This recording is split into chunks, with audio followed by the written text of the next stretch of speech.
जय जगन्नाथ सांग माने आसंतु शुणिबा आजिर एक सुंदर कहानी। कहानीर नाँटी हेउची जेमिति दियंकु सेमिति पूजा। गधिया आउ बग मध्य घनिष्ठ मित्रता स्थापित हैला।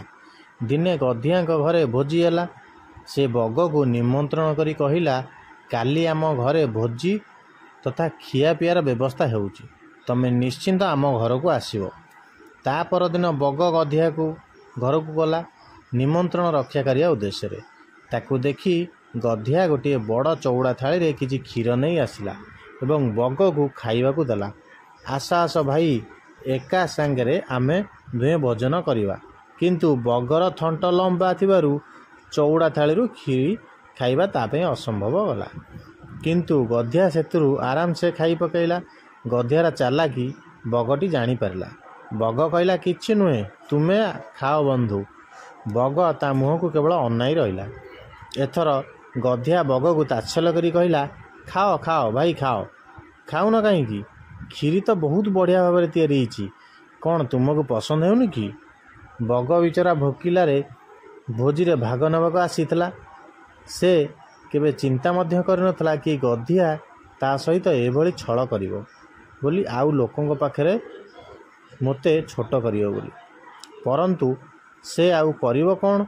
बास भोक उपास घर को फेरी आसला।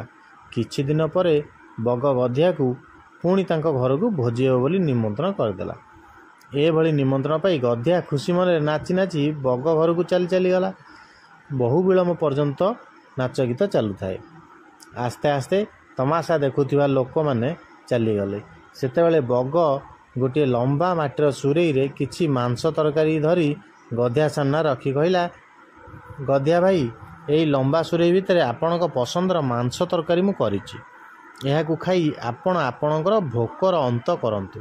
आसंतु तुमे आउ मु दुई जण से मांस तरकारी स्वाद नबा आउ आम पेटर भोक को शांत करिबा। माटी पात्रर लंबा तथा सरु मुह थिला। सेही सरु मुह बाटरे गधियार मुह पशि पारला नहीं। तेणु से मांस तरकारी टिकिए मध्य खाई पारला नहीं। एपटे बग तार लंबा थंट पुरई मुह पुरई मांस तरकारी संपूर्ण मजा उठाइला। एथर गधिया बग करिथवा चालाकु बुझीगला। से बा कौन करिवो? बास चुपचाप बग खाउथिया मांस तरकारी किछि बिंदु माटी पड़ी जाउथिवा देखी ताहाको जीभरे चाटी चाटी खाउथाए गधिया। बग कहिला, सुरई भितर मुह पुराओ आउ खाओ। आ हे मांस तरकारी केते स्वाद, सते केते सुंदर सुगंध बाहरुची सेतुरु। कौन तुमे याकु खाइन? गधिया लज्जारे मुह तलकु करी बसिला। किछि समय परे से बग को कहिला, मानुची भाई, मु केवल चालाक नुहे, तुमे मध्य मोटारु चालाक रे किछि कम नुह। तुमे ठीक मोर प्रतिशोध नैच। छाड़ से कथा, मु जेमिति करिछि तुमे मध्य ठीक सही भली करछ। अर्थात जेमिति दियंकु सेमिति पूजा। जय जगन्नाथ सांग माने। वीडियोटी केमिति लागिला लाइक शेयर कमेंट करी जणैबे।